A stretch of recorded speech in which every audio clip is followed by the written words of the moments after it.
24, 286 yards, 3 touchdowns.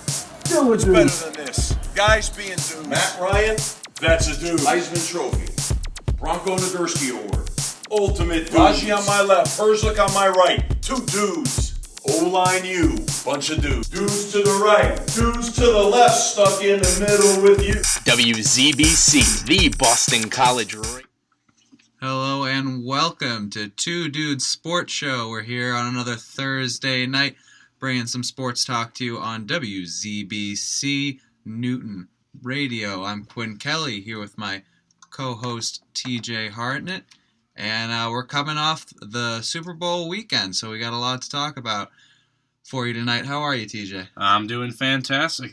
Obviously, I don't have the sickness that I did last week, so I'm definitely feeling 100% better, and I'm very excited to talk about, I guess, the biggest sporting event that has happened, which was Sunday, Super Bowl Sunday. I got to experience over your house, very gracious, going over the Kelly house. Also, I'd like to give a shout-out, it is Quinn's birthday today. Thank you very much. Almost lost my voice right there saying it. It's Quinn's birthday today. He is 19, I presume. Yes. He is 19, so he's joined the club with me, and it's definitely a absolutely no importance birthday, but congratulations, you turned 19. So obviously you're a lot happier because a certain team up here in New England won. They had their parade yesterday. Absolute madness up in this area, so it's been fantastic.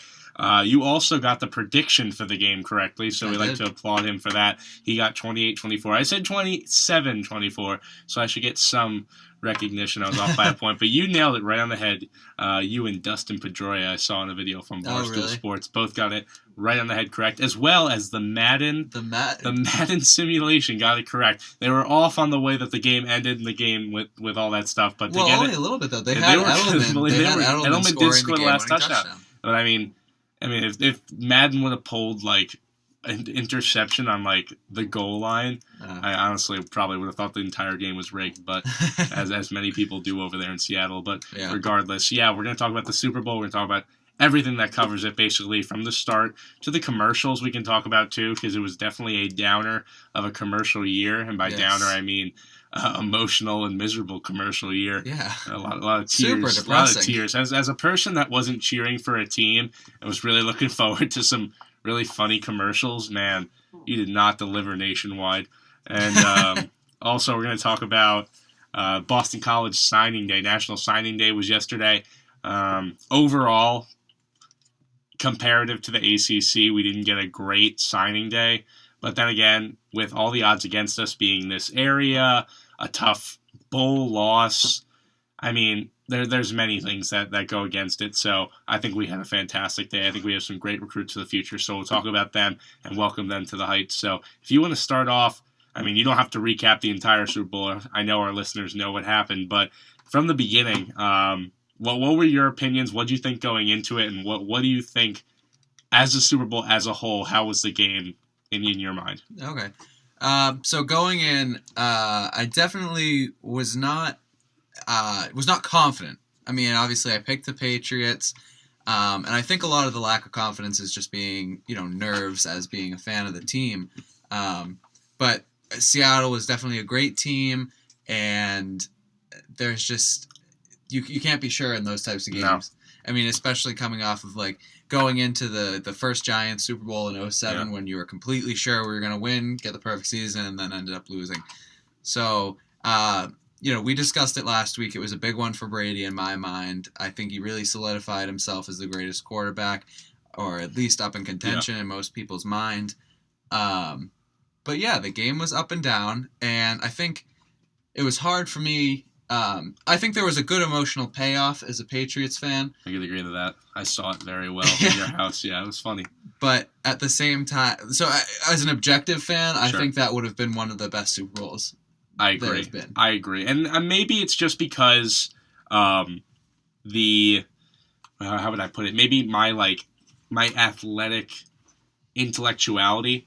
So my intellectual ability, maybe, to comprehend, or my knowledge of athletics, maybe that's why, because I think this is, because if you look at like last year, for example, absolute blowout, year before that, to when you can fully like comprehend and understand sports more than just a fan, which I think I'm getting to that point. I think this was the first Super Bowl that was just absolutely amazing, and I was at the point where I could like understand as a objective, just on looker, passerby type thing. So I think this was like the first one where I was at the age, because I mean maybe the age would be like 14, 15, where you start like actually understanding sports and all that and such. Yeah. So I think probably the first one was the Giants, so obviously I'm a little biased in that game. The next one was probably, what was it, Ravens and 49ers. Yeah, that one didn't blow it out of the water for me. No, and then you lose momentum with the power outage. Exactly. It was hard to get into the game. And then having the Seahawks, Broncos last year, not really. So,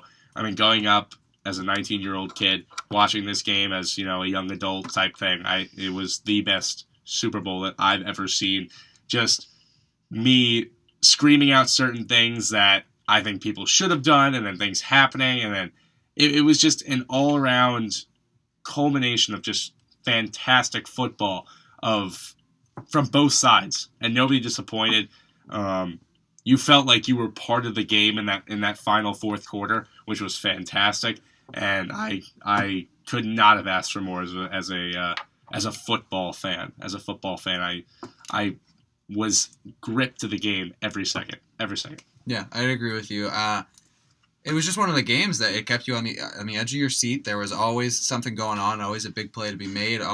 There was never a play that did not have a bearing on the game, you felt like, or didn't have the possibility to have a bearing on the game.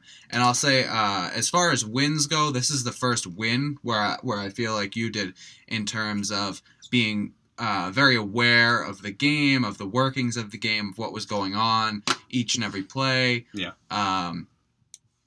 So it was good. I mean, I was obviously very happy with the win. I can tell you that the curse catch was as close to a heart attack as I'll get. My grandfather with palpitations was sitting next to me. I don't know how he managed to get through it. He was the most calm man in that situation that I've ever seen in my life. It was when I saw that happen, I mean, I really did feel, as much as, here's my opinion on who I really wanted to win. I just wanted a good game, and I got it. But, you do want to see what would happen in this area, and I think the parade yesterday didn't disappoint. I wish I would have gone. Obviously, with classes and stuff, really couldn't get down there. Yeah. Plus, getting over a sickness and it being really early and not having people that you want to go with, obviously. There's a lot of things. But just the way this area has reacted to it and the people, it's been awesome. So I'm glad that it lived up to that hype, which is really cool. But I did not, and when Seattle made that catch, if I was a Seattle fan, oh man, I would be so happy, going absolutely crazy, like I was with the Giants and Tyree, same exact idea. But watching it as a fan of neither team and seeing that and be like, that's how you're gonna lose after having such a great fourth quarter comeback, I was like, that's just not fair. Yeah. That's just not fair. You were getting flashbacks of David Tyree. That's what everybody was saying. You said they came up with they had a clip. Yeah, they had the clip prepared. They had the David Tyree catch. It played as soon as the curse catch was confirmed.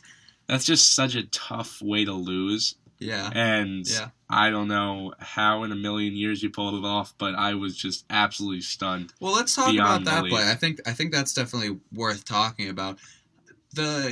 Obviously just being dubbed one of if not the worst calls of all time on Pete Carroll's part, and it certainly was. He came and he tried to back it up.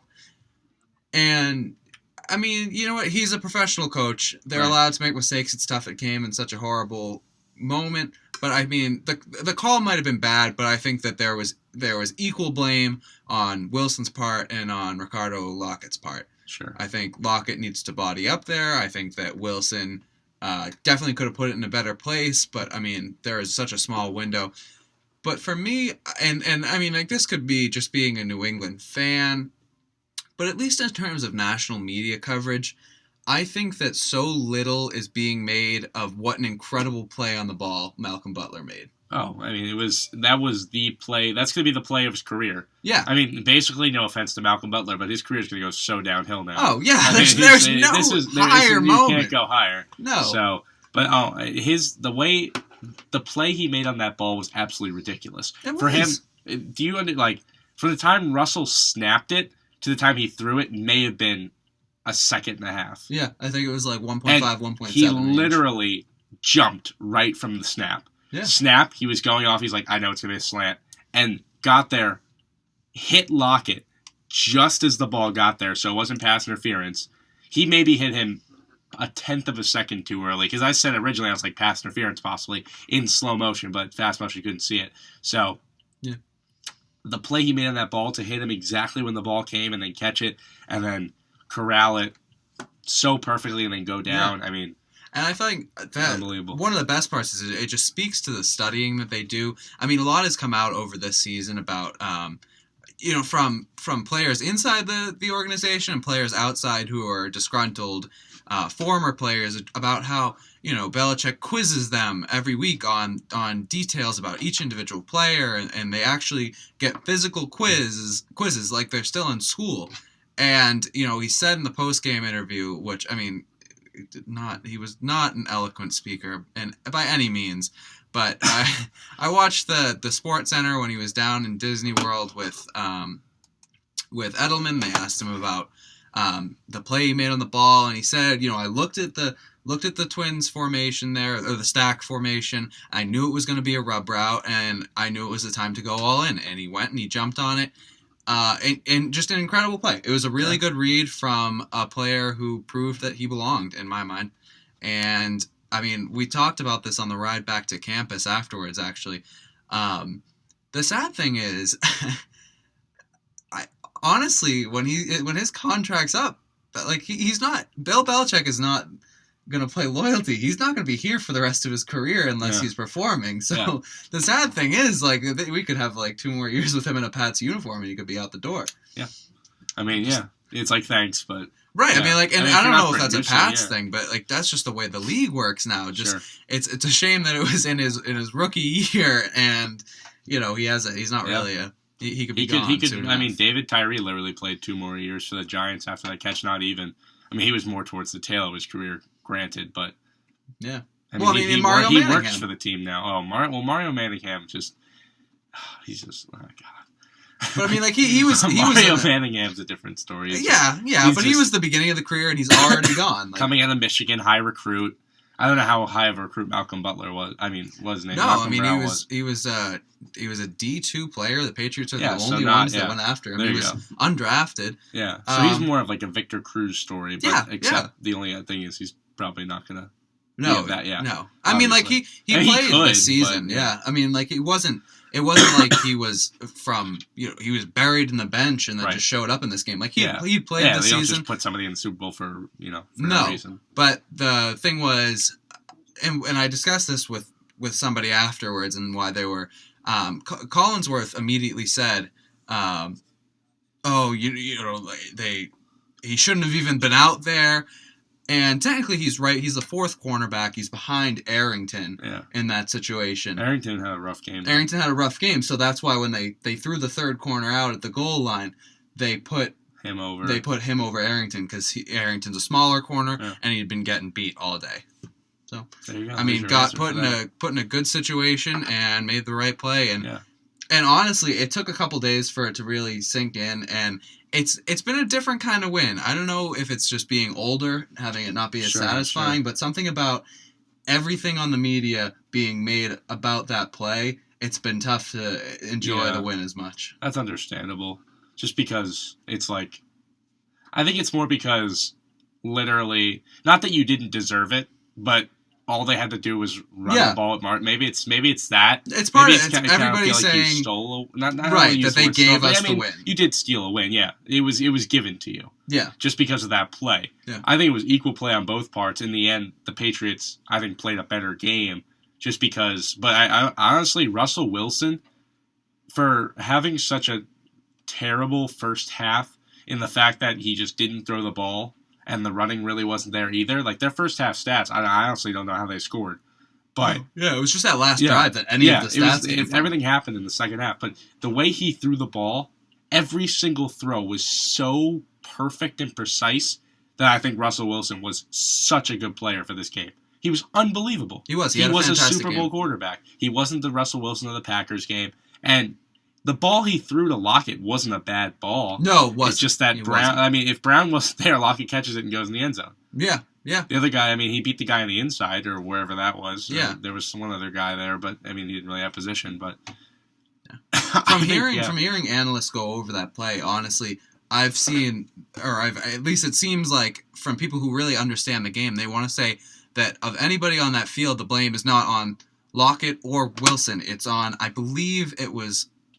think it was Baldwin, Somebody but it blocking. might have been Curse. Whoever was supposed to push Browner deeper into the end zone to make Butler have to loop around before he could get to the ball. Sure. Butler had a straight shot from his position at the ball. Yeah, no, he did. And so whoever was supposed to be running that rub route didn't do their job, and that's where the blame should be placed. Yeah. So very interesting I all think around. overall, if you want to talk, I want to talk about the play before that. That's what I Yeah. want to talk about. The- Because I'm the one in your house that screamed, and nobody, I was just so confused what was going on. I don't know if you The remember it. Curse or the Lynch? No, the run. Lynch. Okay, all right. Do you remember what happened between the Lynch run and the interception?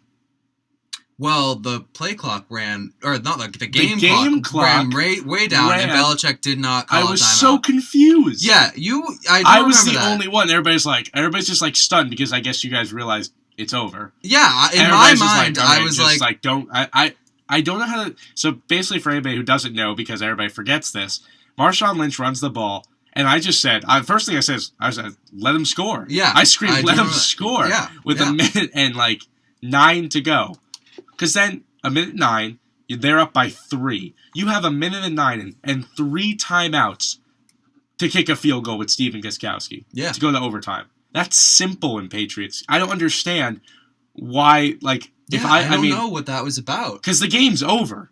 There's nowhere ever in my mind did I ever picture this interception. No, I don't think anybody in the world did. No, that game could have ended 1,000 different ways, and that was the last on the list of ways it Yes. would have ended. It was incredible, and I mean, like you said, you were the only one yelling. I was more just, I couldn't, I was so nervous and just like, oh my god, he's not going to call a timeout. Like he's going to go for it. I guess they were going. He's putting it on the defense. Yeah, it was And like I a mean, goal like- line stand, but you're also facing Marshawn Lynch, and you're on the 1. Right, And he just honestly, ran for 3. I mean, for me at least, there's a complex, I think, of being a Patriots fan for the years from 2004 to now, when it was all on the offense, when you didn't have a good defense. Yeah. I was just like, I can't believe he's putting it on the defense. You forgot for a moment that they are a stellar defense. Yeah. They were. Now, listening to Inside the NFL, they had everybody mic'd up, and they had the defensive coordinator mic'd up and the cornerbacks coach mic'd up. And they made the call to send the third cornerback out to goad them into passing. So Belichick knew going in by not calling the timeout, like he knew he was going to try to get them to pass the ball and the clock would stop. So in his mind, they must have not. He probably didn't think they were going to run it down all the way like they did because. I mean, they were at the line with 41 to 43 seconds left and didn't snap the ball until 25. Yeah. So in his mind, he was probably like, all right, we're going to try to get them to pass here, and then that'll stop the clock. But, once you've committed to that, you've shown your formation, he's probably like, well, I can't call a timeout now, unless he just had some brass balls and just unbelievable confidence in the defense. So confused. I mean, I was the only one in your house. I got up and I was like, let him score. And he got stopped at the 1. I was like, call a timeout. Call a timeout, screaming. What is going on? Why are you not? I'm so confused. You're giving up the game. And then he threw a pick, and everybody's like, yeah, I should have called timeout. And I was like, well, I mean.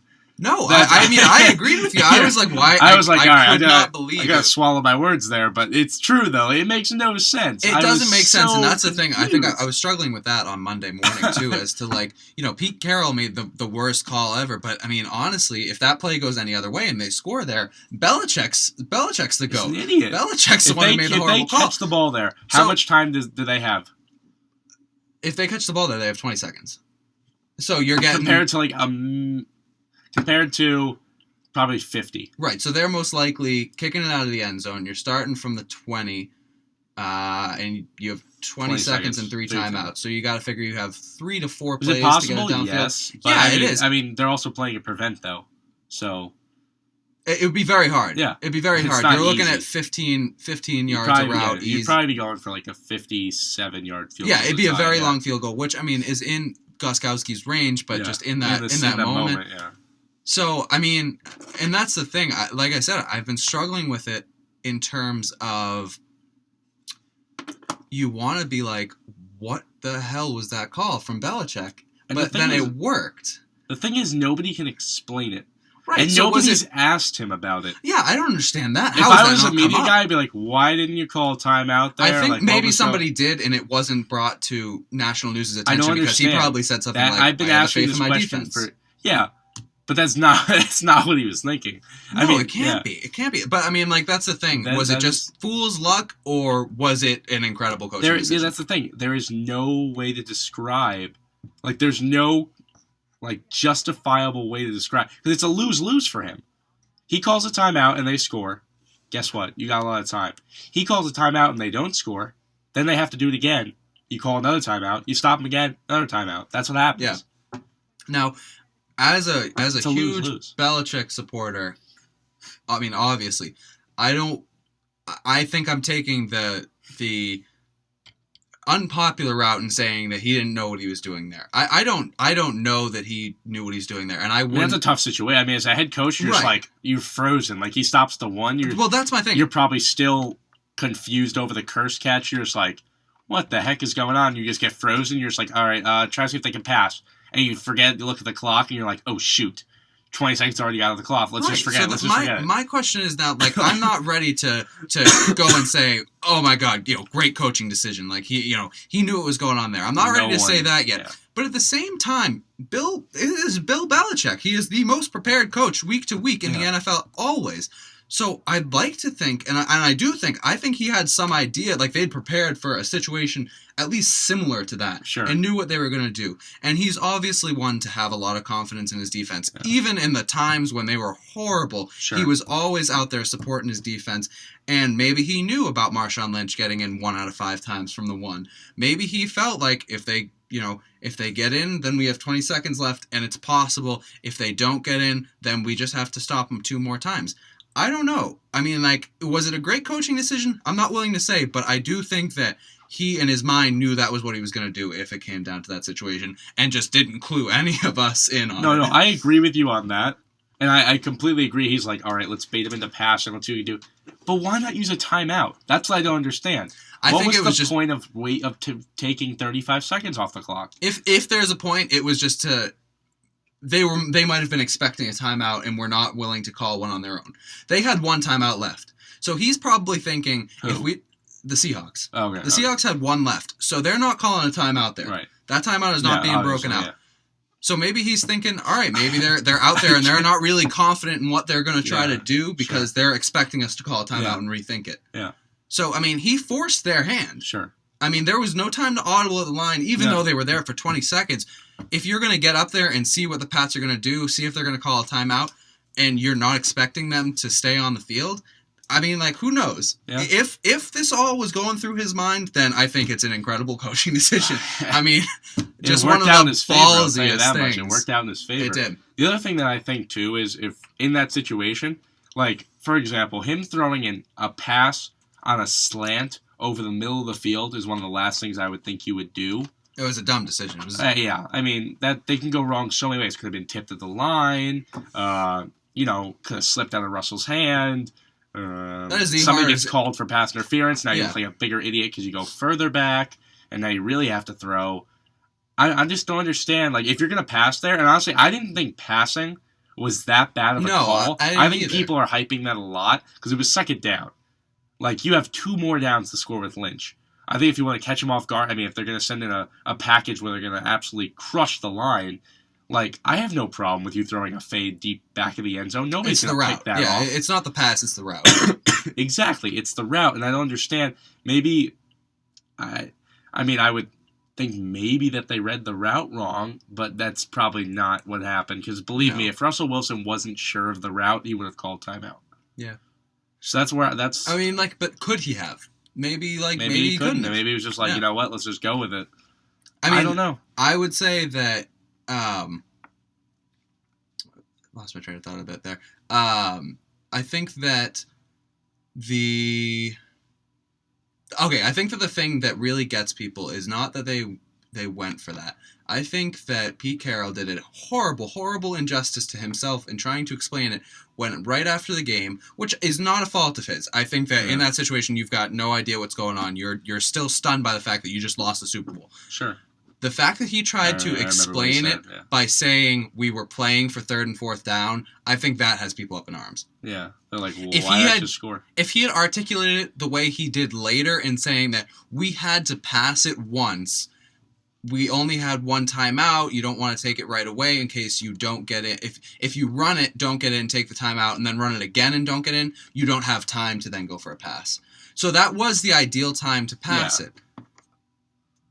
But when he came right up to the mic right after and said we were playing for 3rd and 4th down, he didn't articulate it well, and I'd be up in arms if I was a Seahawks fan, hearing that you weren't trying to win the game right away. Right. Because if you run it there and get in, you've iced the game. I think there's no way the Pats come back for that. It's possible, but I don't think they do. I thought it was over from the cursed catch. Right? I really did too. Over. I did too. I said, it's just a terrible way to lose. Yeah, it was just a terrible way. And I saw it within your house. It was just everybody was just like, you gotta be kidding me.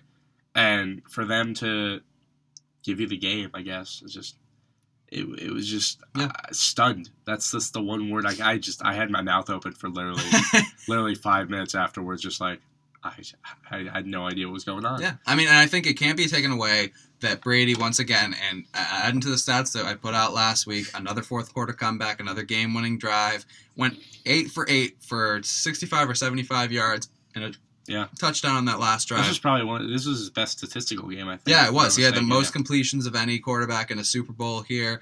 4 touchdowns. The 2 interceptions were atrocious. I think, the first one was I've never seen him. Like, he has made some bad throws over the years. Everybody does. But I've never seen Tom Brady make a decision as poor as he did there. That was incredible. And thank God it was early enough in the game where it really didn't end up hurting them too bad. But that was incredible.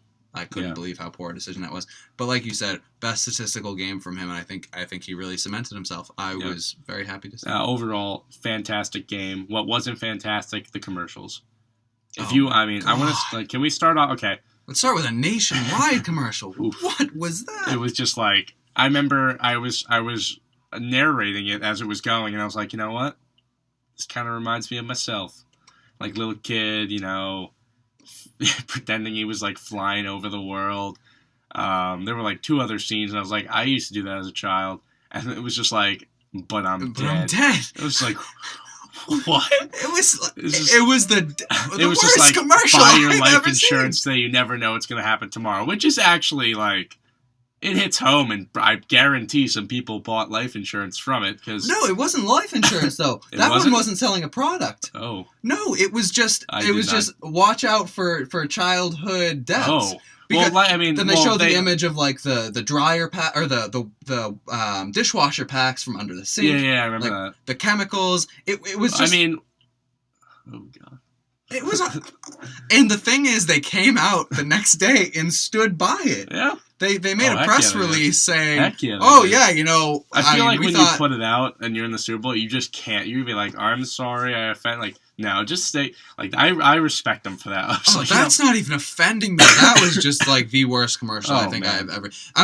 That's on the level of the old commercials from the 70s about smoking weed where they do the cracked egg on the skillet and it's like your brain mushing. Like, that was on that level. Like, it was such a build-up, and you thought it was going to be like a beautiful commercial. Yeah, you thought it was going to be like about a kid's memory of a childhood, and then boom, kid's dead. Probably, yeah.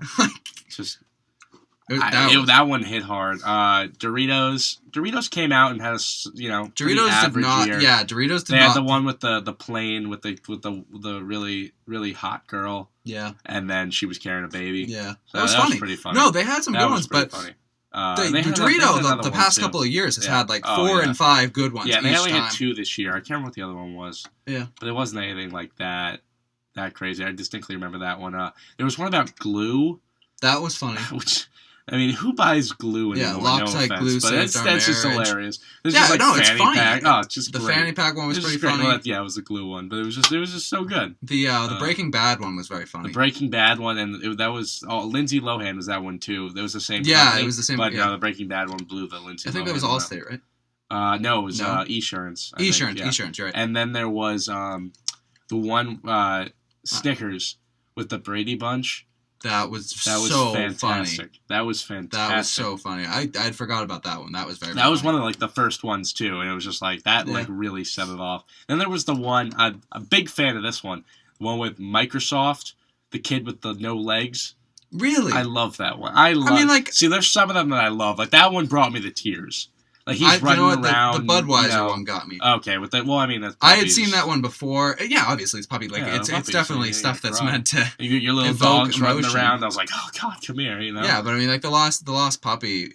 Yeah, I mean, like I loved that one, but that was one of the only sad ones that I could stand. I mean, just all in all, just some depressing Super Bowl commercials. Not a lot of funny stuff. Yeah. I mean, they've been going in that direction, I guess. Yeah. But this one just far and wide blew away every other Super Bowl. People are calling it the miserable. That's funny. That's funny. I'm I going knew to that. copyright that. I did not come up with it. Actually, you can't copyright phrases. I know that from my communication class. Hey, I could trademark it. Miserable trademark. Miserable. By I think it's already trademarked, but I'd probably have to pay somebody. But sorry. It was just a poor showing. Just a poor showing. So yeah, that pretty much covers everything from the Super Bowl. I mean, last commercial I like to talk about. Oh, here we go. For anybody who's there's one more thing too. Okay, all right. For anybody who is a fan of Boston and a fan of the movies, the Ted 2 trailer looked absolutely fantastic. So funny. If you haven't seen it, definitely look it up. Just very funny stuff. Yeah, because they had an original trailer, so when they put it on, I was like, oh, here it comes. You know, it's the same thing. And then they incorporate Brady into it. It was perfect. Yeah, it worked out well. I hope he's actually. I'm sure that's actually a movie scene. Yeah. So that was very funny. Another thing to talk about, there was a halftime show. Yeah. I don't know if you watched much of it. I can't remember if you were there or not. I remember I watched every single second of it because I have to diagnose it. How would I like to describe it? Left Shark. Left Shark has become absolutely famous. What a man. Just stole the show. Just not knowing a thing. People have a lot of people have come out and been like, what if Right Shark didn't know what he was doing? And it makes you think, but then there's 8 other sharks that were doing what Right Shark were doing, so it's Left Shark. Oh, it was Left Shark. Left Shark screwed up so much, and it's so funny, and I love Left Shark. Just had no idea, you could have put me in Left Shark's costume. Yeah. They probably took somebody from the stands, put him in Left Shark, and just stayed out there and dance. And he did. Missy Elliott came back. Why? I don't know. See, this is the funny thing. Oh, go ahead. I'm sorry. She was on fire. Missy Elliott killed it. And Lenny Kravitz. I mean, he was more of he probably paid to be in that more than anything. But see, as a kid, I liked Lenny Kravitz. Yeah, no, I think he did a fine job. To say they were Missy Elliott, both of them are really outdated. That's the thing, and this was what I was going to ask you. I don't know if it's. I was just never a Missy Elliott person. I don't know if it's because she's a little bit older than I am. Recently, I have been. But see, over even the past recently, couple of years, Missy Elliott just come back into my life, and just well, that's funny. I just didn't '90s rap. Right. Everybody says that she stole the show, and none of it did it for me, frankly. I'm not a Katy Perry fan, so you're missing out. Really? Oh my God! Come on. Come on. How could you not? How could you not? Okay, all right. You look up her Grammy performance from I think 2008 when she first came out with "I Kissed a Girl." Just look it up. It's the single worst performance I've ever seen. It's disgusting. She's evolved a lot from then. I'm sorry. Whatever that stupid song with Juicy J was, Dark Horse. Dark Horse. That's a horrible song. Honestly, it's mostly horrible because Juicy J's verse in that is just despicable. I love Juicy J too. I love Juicy J, but oh my God, that verse. He does not belong in that song. What do you? Yeah, it's him and Kanye. Just stay away from Katy Perry. Another. Yeah, I actually like Snoop Dogg's in one of them. Yeah, Snoop Dogg. It's just the beats. She's like Taylor Swift. You just can't hate her. That's not true. You I can't. don't dislike her. I think she's very funny. You just can't hate I her. like a lot of what she does. I just am not a fan of her You music. can't hate her. How can you not hate Taylor Swift? She's a horrible person. But you just can't hate her music, I mean. No, you just can't. I do hate like the T music. Swizzle. The music, I mean, once it comes on, like, Blank Space, like, game over. Like, you can't just not, tap your foot or, All right. you know. Well, speaking of Snoop Dogg and Katy Perry video, I think that's a good bridge to National Signing Day. Snoop I actually Dogg's- watched Snoop and Son.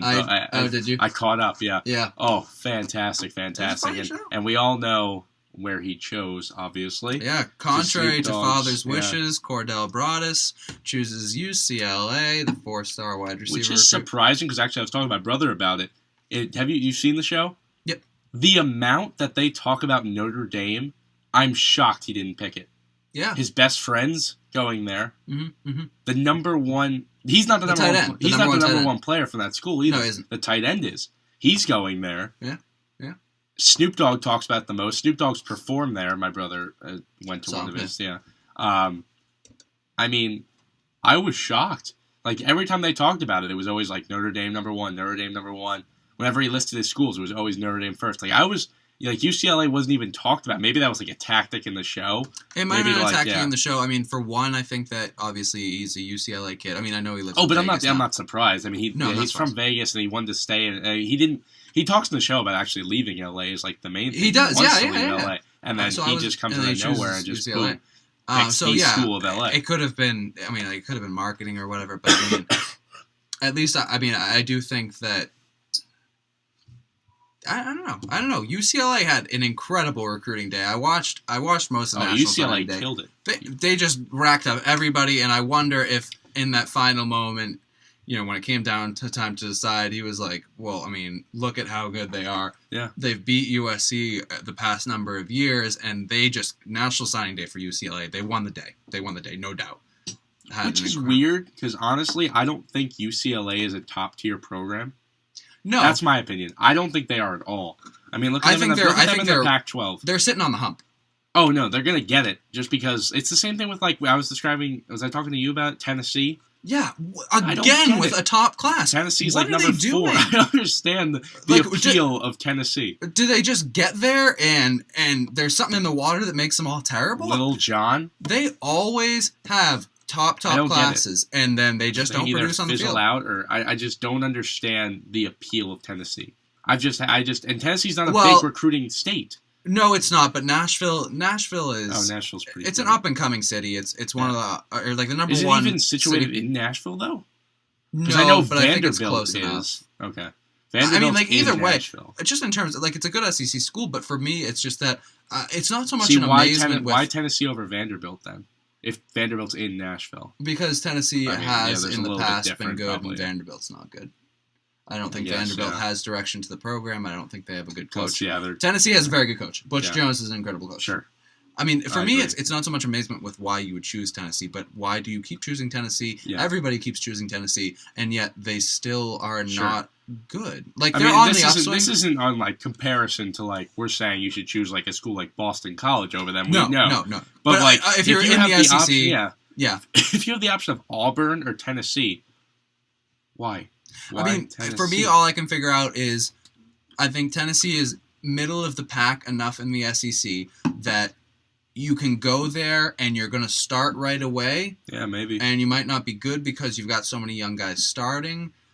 And it's just always a rebuilding type thing. Yeah, I don't maybe. know. I don't really know. Yeah. I can't describe it.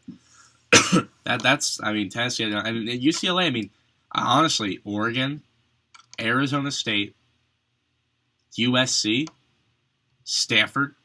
There's 4 teams better than them right there. I don't think my Stanford's opinion. better than them. Stanford's going down, yeah. Yeah. But I still think Stanford's a top tier. Over the past 5 years, Stanford has been 100 times better than UCLA. Yes, but I would say that for a long history before then, UCLA was fantastic. Well, UCLA has the history thing. Right, UCLA has been in one of their program's worst downswings in a long time. And I do think that in the past couple of years, they've been rated very high. They've had some great players. Yep. Anthony Barr was a fantastic linebacker. They've had good players. They've had a lot of talent. I see the appeal of it. Yeah, and I think I would pick that over USC any day. They are definitely they're in the much more difficult division of the Pac-12. Yes. I think that Oregon is I also consistently agree with winning that their conference, and I think they will continue. I think they're going to have a hard time next year. I'm not looking forward to what it's going to be like watching a Jeff Locke captain team. But I mean, like that's just spoiled after Mariota. Yeah, I think they'll be good, and I think they'll go to the Pac-12 championship. But the thing is, for UCLA, you have to contend with Arizona State, Arizona, USC, and Stanford. I didn't even name Arizona. Arizona's been great. So I mean, yeah, Arizona is better than them. Yeah. They're like 6th or 7th. Yeah. And they had the number 2 recruiting class, probably. Arizona State? No. UCLA. UCLA moved up to 6, I think, at the end of the day. Okay. But they had the big name. I guess the big best money guys. day. Yeah. I think the thing is that you look at Alabama and Florida State, who went number 1 and number 2. They didn't have good days, but they were already set. They locked in with who they wanted to get. Yeah. But yeah, I mean, you look at that mix. You have Stanford, Arizona State, UCLA, USC. That's 5 teams right there. They're all in the top 5, and they're in the same division of the Pac-12. It's an unbelievably stacked division.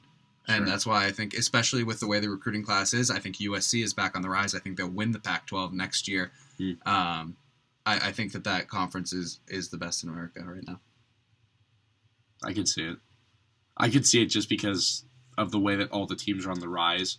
But I think having so many teams on the rise is the same thing. It's like an SEC effect. Yeah. Is if you have so many good. I mean, for example, like Texas A&M this year, pretty darn good team. And they were on the bottom half of the division. Yeah, but I mean, I see the thing is, and we discussed this. Yes, in the SEC, it's all good teams, and they seem to knock each other. Yeah. They knock each other, but at the same time, the Pac-12 finished with 6 teams in the top 25, and the SEC didn't. The Pac-12 has the same number of good teams who are able to knock themselves around. Sure. But I mean, for any division to finish with 6, and the fact that the Pac-12 did it 6 out of 12. Versus the 14 teams that SEC had to choose from. And I think that the 14 could also hinder the SEC, and that you have one more great team on your schedule to play against, and that's another loss. So I think that the capacity for that one. It's just crazy because I don't usually. I mean, in my opinion, I don't think the media or the national opinion really recognizes them as a top conference. I mean, obviously a Power 5. But No, I think everybody gets hung up on the Big Ten, and I mean, like, obviously Ohio State won this year, but they honestly didn't deserve to be in it. No, they're not a good conference, top to bottom. I mean, Michigan went 5-7 this year. Who's the second best team in there? Wisconsin? I mean, Wisconsin, but Wisconsin doesn't win. I mean, they win the regular season, but that's because you're playing a Big Ten schedule. I mean, I could beat Purdue 9 out of 10 times. Yeah, I could beat Indiana 9 out of 10 times. Sorry, Derek. My friend goes to Indiana, but it's true. Wow. I don't know. He went far, Derek. That's an interesting choice, though. Yeah. What program drew him there? Basketball. Oh, does he play? No. Oh, he just as a fan. Interesting. Yeah. Interesting. The basketball is pretty sick. The basketball is. Pants, I love the old style. That's pretty cool. Warm-ups. It is. Yeah, he says that's the coolest thing in the world. So that's funny. It's middle of nowhere, Indiana. Yeah. And I'm assuming he came from New York or New Jersey. Business school's top 10. Okay, all right. So he has a great business school, stuff like that. But yeah. Interesting. That's funny.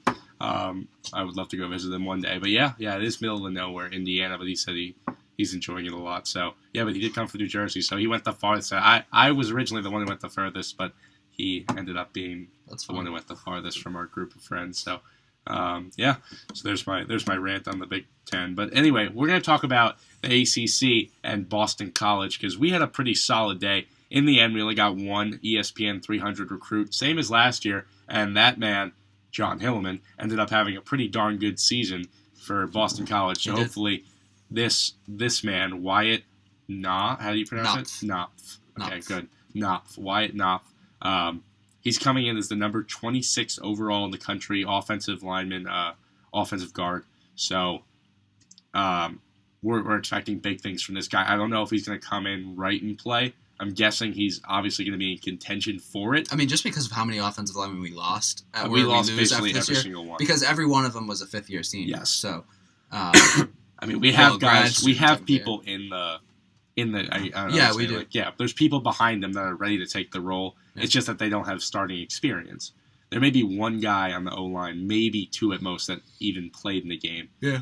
I don't think anybody who's going to play is going to start. Or everybody who's going to play this year has starting experience, is what I meant to say. So he'll be up for it. Number 2 recruit, Anthony Palozzo, another offensive tackle. He's an offensive tackle, so another lineman. Little fun 3-star recruit, yeah. Yeah, a little fun fact. Went down to Fairfield to visit a friend. Met Anthony Palazzolo in a diner just right off Fairfield campus. I think I texted you when I saw him. I was just like, oh my God, I recognized the guy who was keeping up with BC recruiting, and there he is, just sitting with his BC beanie. Yep.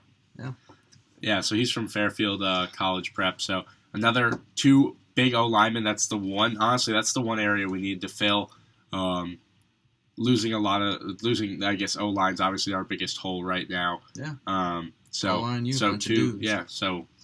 mean, we have a history of some great O linemen. So hopefully these guys can step in when they need to. Both Wyatt's a 4-star recruit, Anthony's a 3-star recruit. I love the names. I love the name Wyatt Palazzolo. Ben Glines, I've actually heard a lot about. Yes. He's from Ohio, and he's a running back. A small, not really small, 6'1", 195, but not but heavy set. No, but a small, quick little guy that you can put in the backfield. I expect big things from this guy. He was on the All-American team. I've been watching his highlight videos and stuff. He does a lot of wildcat and direct snaps, so he could be an interesting thing that we can throw in. I think he'll start right away. Obviously, we have a very, very deep running back core. Yeah. But I have no problem adding one more. So I think this guy can do some big things. Worst comes to worst, I honestly, if he's not going to play now, he's not going to play really ever with the guys we have now. I think he wouldn't play till senior year. I think he could play as a junior. I mean, I don't think we have 3 guys as freshmen now who are going to. I mean, you would say Hillman, Outlaw. Isn't Outlaw? Isn't he a sophomore? No. Oh, he's a freshman. Yeah. Okay. All right. Well, so then he's got to play now. Yeah. I mean, depending on how devoted Sherm is to the program, I really don't know. I have faith in the other 2 to stay for 4 years. I don't know about Sherm, but I mean, he really has nowhere else to go. So we love you, Sherm. Yeah. That's good. Yeah. I hope we get him. I hope we get him on here sometime. He goes back and looks through the tapes. If he ever looks back and we love you. Don't leave us, but you really have nowhere else to go. So be happy here. I mean, come on. No, I mean, but actually, but actually, I mean, we're gonna go Albany. Oh, wow! All right, now okay, haymakers getting thrown around the AM studio. Okay, who here is offended if sue me, Albany? Then we have William. Next up, William Harris. I don't know much about William Harris, to be honest. No, just another Connecticut kid. Yeah. Connecticut guy, another 3-star recruit, so I'm excited about that. Jeff Smith, the second, very excited about this guy. Him and Elijah Robinson, 2 dual-threat quarterbacks that we got. Smith from Florida, so that's a bigger high school football state than Robinson, coming from New Jersey. Yeah. New Jersey ranked probably 9 in the country for best high school football. Florida's 1 or 2. So a lot come for this guy. He's from Clearwater Central Catholic High School. Dual-threat guy. Follows me on Twitter, so that's pretty darn cool. Yeah. Just followed him. I mean, he must think I'm Boston College something. I don't know. I have a lot of BC stuff on there, so he follows me. So thank you for that. But he seems like a very dedicated guy to the program. Very excited. I think he's not one of the early enrollees. Elijah Robinson is. No. So it's going to be interesting to see how he's going to everybody's saying, Darius Wade is our starter, but throwing Smith and Robinson into contention, I think it could be interesting. At least push Wade. Yeah. I mean, hopefully it brings. I think it's going to push our best quarterback to come out. Whoever's going to be the best on the field, and if it means a 2-quarterback system, I'm okay with that too. Yeah. But I feel like these 3 guys both play the same way, so I feel like it's just going to be one, regardless of who it is. Yeah. And then who knows? Maybe Troy Flutie could come in and swoop the day away. Yeah. Enjoy. All right. Well, I mean, in terms of past that, it's pretty standard guys. Maybe, at least I have some experience with some of the Massachusetts guys. If you want to look at them, we'll see who's brought in for the local side. Yeah. And the one thing was, I brought up another article too. Steve Adazio, since he's come, has talked about building a fence around New England. Because if you look at, I purposely went on ESPN top whatever recruits, and looked at Massachusetts, because Massachusetts isn't the biggest state for high school football. No. You do get one or two big-time recruits. This year it was Justin Yoon, who went to none other than the University of Notre Dame. Yep. Best kicker in the country, a place where we need a kicker. He decides to go after Notre Dame. Yep. So that hurts, obviously. But every single other guy behind him was BC, which I love. I love to see that early. Because if you can get Mass kids to come to BC and stay in their home state, you know, you're going to get the best recruits from Massachusetts. Yeah, Is I that think saying honestly, a lot? inside the top Yeah. 10, you really only missed out on him and Joe Gaziano from Severian. I think other than that, everybody's BC. Yeah.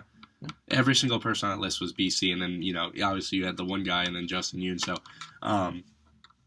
big time recruits coming to BC from Massachusetts.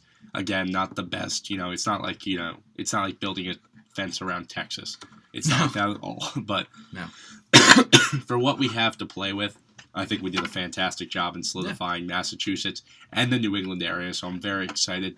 We got the Connecticut Gatorade Player of the Year, the Maxwell Player of the Year from New Jersey, and Elijah Robinson. So we're getting big-name guys. If you want to talk about the Mass guys, we can definitely talk about that. So the biggest name from Massachusetts we got was Lucas Dennis. He's a cornerback. He's from Everett. Everett played in the D1 Super Bowl against my former high school, Severian. Lucas was the runner-up for Player of the Year, Mr. Football in Massachusetts. He's a really, really fast cornerback, incredible instincts. He's better at corner, but he could go both ways. He did for Everett. I'd be interested to see. He's got a decent bit of size. He's 6 feet. But yeah, a lot of mobility. Other than that, we have Aaron Montero. He's from Brockton, another rival high school. Just a really big guy. He definitely dominated the line in terms of Massachusetts football, which obviously is still Massachusetts high school football. But as far as that went, he was head and shoulders above competition there. Other than that, yeah, Davin Jones. He's from St. John's High School. Past that, yeah, I mean that's pretty much it. Jake Burt. He's a tight end from St. John's Prep, and he's the biggest deal that's come out of Prep. Since Pat Connaughton, obviously for basketball, but Jake Burt. Steal this. Yeah. Sorry. Jake Burt is a really, really big deal from there. So I mean, they did a good job. Like we said, I think they got most of the Massachusetts guys, most of the top 10 Massachusetts guys. Yeah, it's a good thing. So yeah, so that'll pretty much wrap it up. We have a show coming on after us. I think it's a music, judging by the woman who knocked on the window. Obviously, we started a little late, so it's only going to be a 50-minute show. I apologize for all the people that watch the full 50 minutes on YouTube, but you can check us out after that. We'll be back with next Thursday with another show. I think we did a fantastic job summing up the Super Bowl. Definitely did. We're going to miss football. Maybe it's we'll come a heartbreak. I can't believe it's going to be It's interesting. too bad. We'll maybe have a little ACC basketball rewind. Hopefully we're talking about a big upset over North Carolina on Saturday. So one final point, just because I swore I was going to get it in here. Yeah. Update on Deflategate. I don't want ESPN now just dodging the bullet. It came out that it's all false. Okay. It's all false. Good. Came out that only one of the balls fake. was under pressure, and it was the one that the Colts had submitted to the NFL. There you go. So, all right, yeah, that'll be it for us, folks. Thank you very much. We'll play the song. That's it. For 286 yards, 3 touchdowns. Still a What's dude. better than this? Guys being dudes. Matt Ryan, that's a dude. Heisman Trophy. Bronco Nagurski Award. Ultimate. Raji on my left.